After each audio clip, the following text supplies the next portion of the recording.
On va démarrer cette petite série avec d'abord le murcha. C'est un souffle et en même temps une posture de yoga. On ancre bien les pieds dans le sol, on pousse le bassin vers l'avant, la nuque est allongée et sur une inspiration, on va lever les bras tout le long de l'inspire, s'étirer, se grandir. Et pour expirer, ouvrir grand la bouche et prononcer le son. Laissez pendre les épaules, la nuque. Relâchez complètement et basculez de droite à gauche le poids du corps, tantôt dans le pied droit, tantôt dans le pied gauche, quelques fois. Toujours la nuque relâchée, les épaules relâchées, les traits du visage détendus. Stabilisez au milieu, fléchissez les genoux en direction des pieds avec une rétroversion du bassin, on redresse tout le dos, la nuque en tout dernier. Une deuxième fois la même posture, mais en version dynamique. Toujours les pieds bien ancrés dans le sol, le dos droit, le bassin poussé vers l'avant. Sur l'inspiration, on va lever les bras, se grandir, s'étirer, sommet du crâne vers le plafond et bouche grande ouverte, tout relâché d'un seul coup. Encore une fois, on laisse pendouiller les bras, la nuque complètement relâchée. Et le poids du corps qui va basculer d'avant en arrière, des talons vers les orteils, des orteils vers les talons, quelques fois.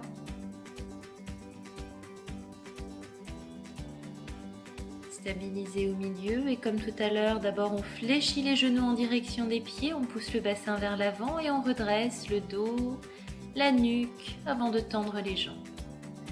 Si vous avez envie de soupirer, de bâiller durant la pratique, il faut surtout laisser venir. La prochaine posture, ça va être la flèche. Donc on démarre comme tout à l'heure, les pieds bien ancrés au sol, le bassin poussé vers l'avant et sur l'inspiration, on va tourner les paumes de main vers le haut, s'étirer, se grandir, entrelacer les doigts. À l'inspire, on se grandit, à l'expiration, les épaules redescendent. Et à l'occasion d'une expiration, on va pencher tout le haut du corps, tout le buste, du côté gauche, en gardant la tête entre les bras, le menton légèrement dans le creux de la gorge pour ne pas mettre de tension dans les cervicales. Quelques souffles et on redresse, on s'étire. À l'expiration, toujours les épaules qui redescendent et à l'inspire, on se grandit. Expirez de l'autre côté. Laissez le haut du corps se pencher sur la droite. Ne bloquez pas le souffle, pas de tension dans la nuque. On étire le flanc et on redresse sur une inspiration. On s'étire, on se grandit. Les épaules redescendent, les bras redescendent tout le long de l'expiration par le côté. Relâchez la tension au niveau des jambes, des bras. Cette fois-ci, on va écarter les pieds de la largeur de l'accroupi et descendre directement accroupi, le dos bien droit. Posez les mains à l'arrière pour poser les fesses sur le tapis et prendre une posture confortable, une assise confortable. En tailleur, c'est très bien. Vérifiez que le dos est bien droit, les épaules relâchées, pas de tension dans la nuque. On va placer la main gauche sur la cuisse droite et le bras droit vers l'arrière. Exercez une traction avec la main gauche pour tourner, vriller la colonne vertébrale de bas en haut. En tout dernier, la tête va regarder la main droite. Le regard se pose sur la main. Quelques souffles. Toujours la traction avec la main gauche sur la cuisse droite.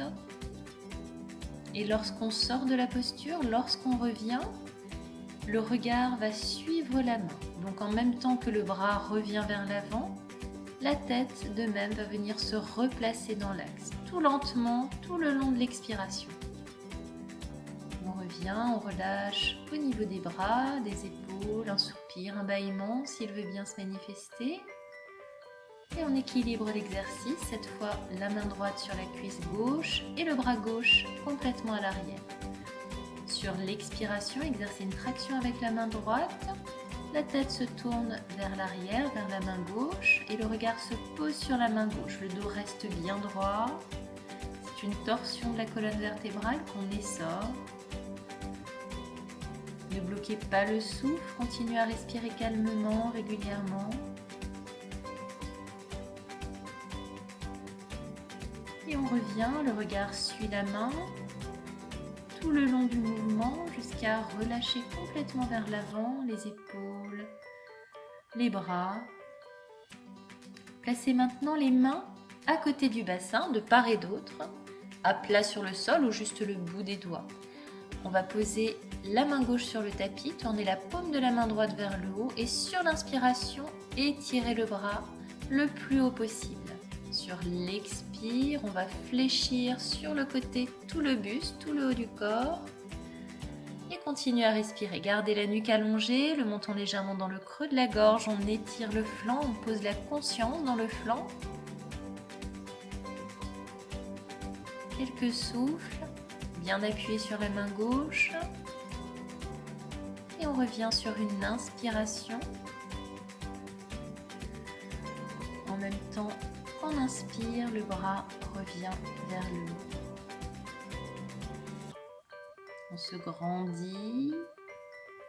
On allonge le bras, on allonge la colonne. Tournez la paume vers le sol et laissez le bras redescendre tout le long de l'expiration. Dans la foulée, on équilibre l'exercice. Ancrez bien la main droite dans le sol. On va poser la main gauche sur le tapis, tournez la paume vers le haut. Et sur l'inspiration, menton dans le creux de la gorge, on allonge le bras, on s'étire, on se grandit. Sur l'expire, flexion sur le côté et on étire tout le flanc. Gardez le menton légèrement dans la gorge, toujours pour ne pas mettre de tension dans la nuque. Ne bloquez pas le souffle, on respire tranquillement. On appuie sur la main droite et la conscience dans le flanc gauche complètement étiré. Depuis la taille jusqu'au bout des doigts. Quelques souffles, le même nombre de souffles que de l'autre côté, équilibrez toujours. Et comme tout à l'heure, lorsqu'on sort de la posture, pour revenir, c'est sur une inspiration, on tend le bras vers le haut, on allonge la colonne vertébrale, on s'étire et seulement ensuite, paume tournée vers le sol, on laisse le bras redescendre sur l'expiration.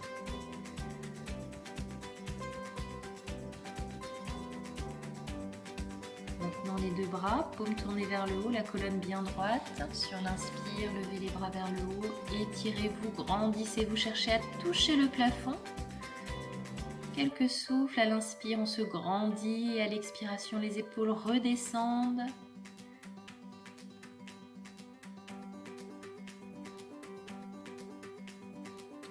Le dos bien étiré, la nuque dans le prolongement du dos. Les paumes tournées l'une vers l'autre. Et ensuite, à l'occasion d'une expiration, paume tournée vers le sol, on descend les bras par le côté tout le long de l'expiration. Relâchez complètement, tranquillement. Et on va venir se placer sur les genoux. À quatre pattes pour la posture suivante. Les genoux sont posés sous le bassin, écartés de la largeur du bassin et on va enfoncer les paumes de main dans le sol. Essayez de garder le dos bien droit. La posture du chat. À l'inspiration, on va creuser le dos, la tête va partir vers l'arrière, la poitrine s'ouvre vers l'avant. Et sur l'expiration, au contraire, on fait le dos rond, le menton rentre dans le creux de la gorge, on pousse le bassin vers l'avant. Essayez de caler la posture sur le souffle et pas le souffle sur la posture. Donc observez le souffle et associez le mouvement à la respiration naturelle. Au bout de l'expiration, vous pouvez insérer une seconde de rétention à poumon vide en serrant bien le périnée impérativement. À l'inspire, la tête part en arrière, le dos se fait creux, on tourne la poitrine vers l'avant, les paumes de main s'enfoncent dans le sol. Et sur l'expiration, menton dans le creux de la gorge, le dos bien rond, le bassin volontairement complètement poussé vers l'avant.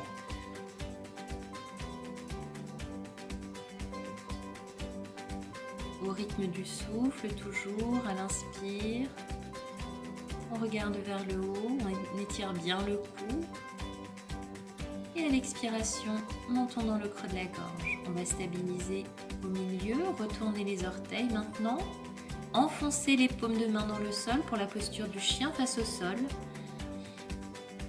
On prend appui sur les orteils d'abord le bassin vers le haut et ensuite les talons en direction du sol. On essaye de poser les talons sur le sol. Si les jambes ne sont pas tendues, laissez les genoux légèrement fléchis mais toujours en direction des pieds. L'essentiel étant que le dos soit bien droit, la tête entre les bras, pas de tension dans la nuque. Un étirement intense au niveau de l'arrière des jambes et on repose doucement les genoux sur le sol et on va poser les fessiers sur les talons. Les mains à plat sur le sol, retournez les orteils et on va passer accroupi en écartant bien les pieds l'un de l'autre. Introduisez les coudes entre les genoux.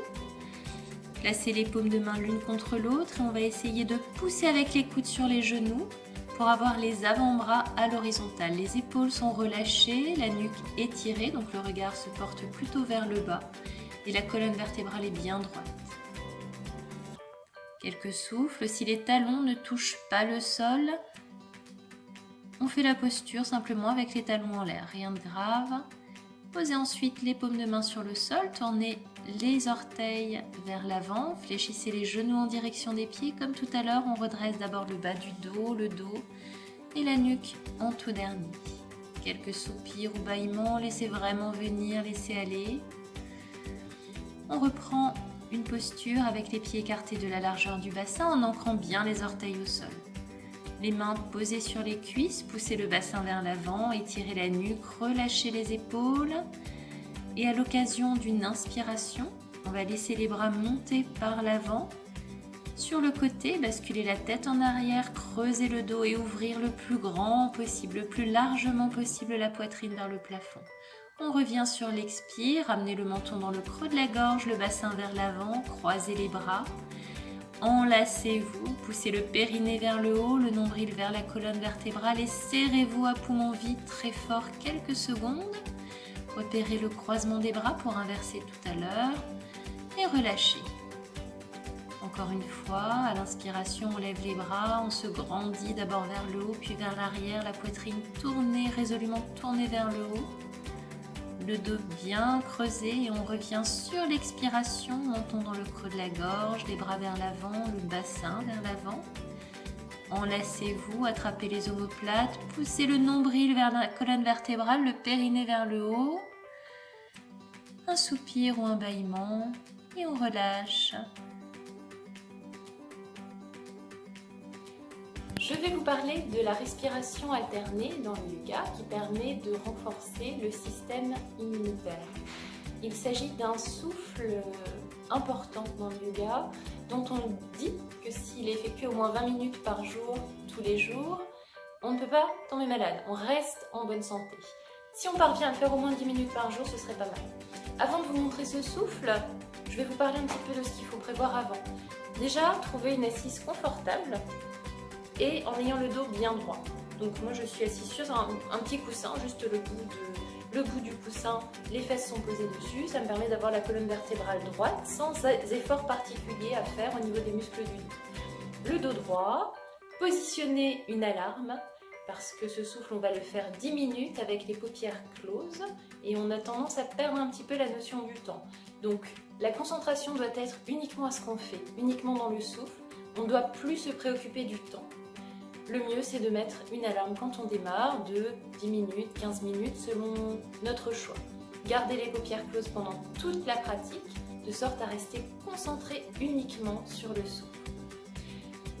Le but également est d'allonger un maximum le temps de l'expiration. On doit parvenir à un moment donné à une expiration qui est 2 fois plus longue que le temps de l'inspiration. Ça ne se fait pas en une fois, ça ne se fait pas en 10 fois, c'est vraiment à la longue qu'on parvient à gérer, à maîtriser ce temps d'inspire et d'expire, sachant qu'il ne faut pas forcer. Lorsqu'on allonge l'expiration, on le fait d'1 seconde au départ, de 2 secondes, pas plus. C'est au fur et à mesure que ce temps tout seul va finalement être 2 fois plus important que celui de l'inspire.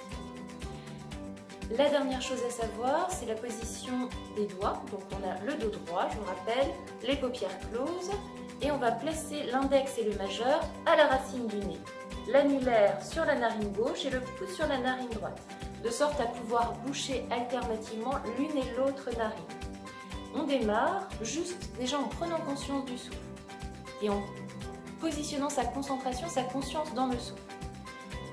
On va inspirer avec les deux narines et à la fin de l'inspiration, boucher la narine gauche avec l'annulaire et expirer uniquement avec la narine droite. On expire uniquement à droite et on réinspire à droite. Au bout de l'inspiration, on bouche la narine droite avec le pouce et on expire avec la narine gauche. Expire à gauche, inspire à gauche. Au bout de l'inspiration à gauche, on bouche la narine gauche, on expire à droite, on inspire à droite. C'est un cycle. Ce dont il faut se souvenir, c'est qu'il y a toujours un temps d'expire et un temps d'inspire du même côté, mais qu'on commence par l'expiration. Donc au départ, inspire avec les deux narines, on bouche à gauche, on expire à droite, on inspire à droite, on bouche à droite, on expire à gauche, on inspire à gauche. Lorsque vous aurez terminé cette pratique, il peut y avoir ce qu'on appelle des effets secondaires. C'est une respiration qu'on utilise beaucoup au préalable d'une méditation.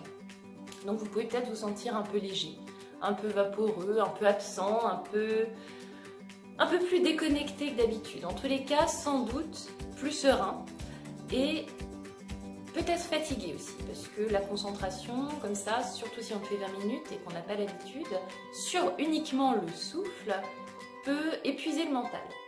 Voilà, à vous d'essayer.